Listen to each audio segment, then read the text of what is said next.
हे देवी, मैं अनंत चतुर्दशी के व्रत की कहानी का पठन कर रहा हूँ। भाद्र माह की शुक्ल पक्ष की चतुर्दशी भगवान अनंत का व्रत रखकर मनाई जाती है। इस व्रत के नाम से लक्षित होता है कि ये दिन उस अंत ने होने वाले सृष्टि के कर्ता विष्णु की भक्ति का दिन है।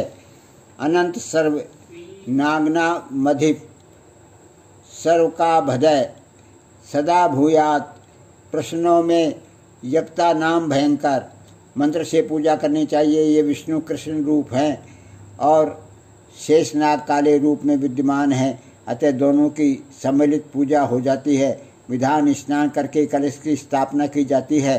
कलश पर यह अष्टदल कमल के समान बने बर्तन में कुशा से निर्मित अनंत भगवान की स्थापना की जाती है। उसके समीप 14 गांठ लगाकर हल्दी से रंगे कच्चे डोरे को रखें और गंध अक्षत पुष्प धूप दीप नैवेद्य से पूजन करें। तत्पश्चात अनंत भगवान का ध्यान कर शुद्ध अनंत को अपनी दाईं भुजा में बांधना चाहिए। यह धागा अनंत फल देने वाला है। अनंत की 14 गांठें 14 लोकों की प्रतीक हैं, उन्हें अनंत भगवान विद्यमान हैं। कथा, एक बार महाराजा युधिष्ठिर ने राजसूय यज्ञ किया। यज्ञ मंडप का निर्माण सुंदर तो था ही, अद्भुत भी था। उसमें स्थल में जल और जल में स्थल की भ्रांति होती थी। यज्ञ मंडप की शोभा निहारते निहारते दुर्योधन एक जगह को स्थल समझकर कुंड में जा गिरा। द्रौपदी ने उसका उपवास सुझाते हुए कहा कि अंधे की संतान भी अंधी है। ये बात उसके हृदय में बाण की तरह चुभ गई। कुछ दिनों बाद उसका बदला लेने के लिए पांडवों को हस्तिनापुर बुलाकर ध्रुव क्रीड़ा में छल से परास्त किया। परास्त होकर पांडवों को 12 वर्ष का वनवास भोगना पड़ा। वन में रहते हुए पांडवों को अनेक कष्टों का सहना पड़ा।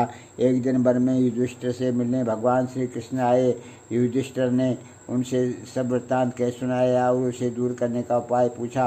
तब कृष्ण ने उन्हें भगवान अनंत का व्रत करने को कहा। इससे तुम्हारा खोया हुआ राज फिर प्राप्त हो जाएगा। इसके बाद श्री कृष्ण ने युधिष्ठिर को एक कथा सुनाई। प्राचीन काल में सुमंत नाम के ब्राह्मण के एक सुशीला नाम की कन्या थी। बड़े होने पर ब्राह्मण ने सुशीला का विवाह कौंडिल्य ऋषि से कर दिया। कौंडिल्य ऋषि सुशीला को लेकर अपने आश्रम को चल दिए। रास्ते में रात हो जाने पर वे नदी तट पर तब संध्या करने लगे। सुशीला ने वहाँ पर बहुत सी स्त्रियों को किसी देवता की पूजा करते देखा। सुशीला के पूछने पर उन्होंने विधिपूर्वक अनंत व्रत की महत्ता समझा दी। सुशीला ने वहीं उस व्रत का अनुष्ठान करके 14 गांठों वाला डोरा हाथ में बांध लिया और अपने पति के पास आ गई। कौंडिल्य ऋषि ने सुशीला के हाथ में बंधे धागे के बारे में पूछा तो उसने सारी बात समझा दी।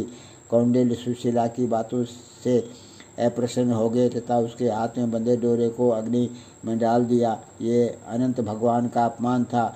कौंडिल्य ऋषि की सुख संपत्ति नष्ट हो गई। सुशीला ने इसका कारण डोरे की जलने की बात दोहराई। पश्चाताप करते हुए ऋषि भगवान अनंत की खोज में वन में चले गए। जब वे भटकते भटकते निराश होकर गिर पड़े और बेहोश हो गए तो भगवान अनंत दर्शन देकर बोले, हे कौंडिल्य, मेरे अपमान के कारण ही तुम्हारे ऊपर ये मुसीबतों का पहाड़ टूटा है। तुम्हारे पश्चाताप के कारण मैं प्रसन्न हूँ। आश्रम आकर 14 वर्ष तक विधान पूर्वक अनंत व्रत करो, तुम्हारे सारे कष्ट दूर हो जाएंगे। कौंडिल्य ने वैसा ही किया। उन्हें सारे कष्टों से मुक्ति मिल गई।